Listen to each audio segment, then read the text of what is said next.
the Snow Queen in 7 stories. Story the first, which describes a looking glass and the broken fragments.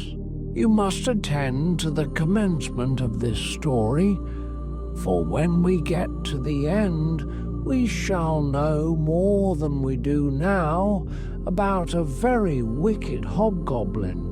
He was one of the very worst, for he was a real demon. One day, when he was in a merry mood, he made a looking glass which had the power of making everything good or beautiful that was reflected in it almost shrink to nothing, while everything that was worthless and bad looked increased in size and worse than ever. The most lovely landscapes appeared like boiled spinach, and the people became hideous and looked as if they stood on their heads and had no bodies. Their countenances were so distorted that no one could recognize them, and even one freckle on the face appeared to spread over the whole of the nose and mouth.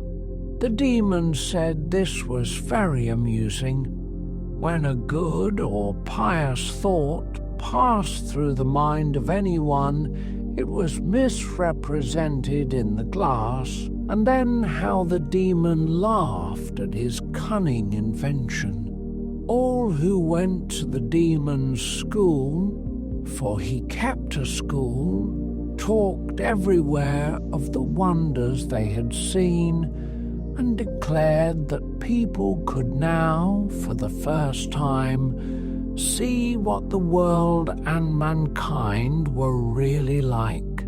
They carried the glass about everywhere, till at last there was not a land nor a people who had not been looked at through this distorted mirror.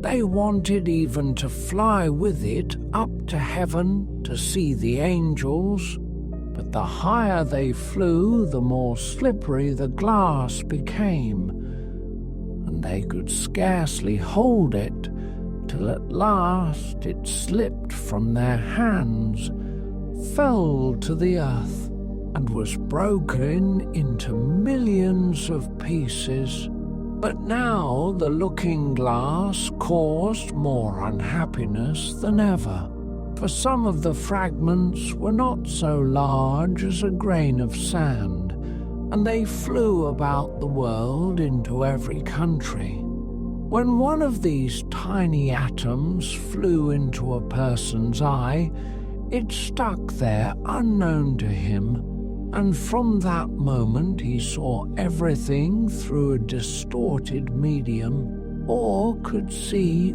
only the worst side of what he looked at, for even the smallest fragment retained the same power which had belonged to the whole mirror.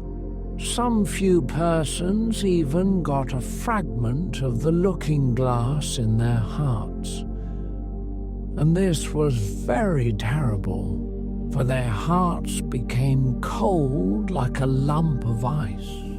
A few of the pieces were so large that they could be used as window panes. It would have been a sad thing to look at our friends through them. Other pieces were made into spectacles. This was dreadful for those who wore them, for they could see nothing either rightly or justly. At all this, the wicked demon laughed till his sides shook. It tickled him so to see the mischief he had done. There were still a number of these little fragments of glass floating about in the air, and now you shall hear what happened with one of them.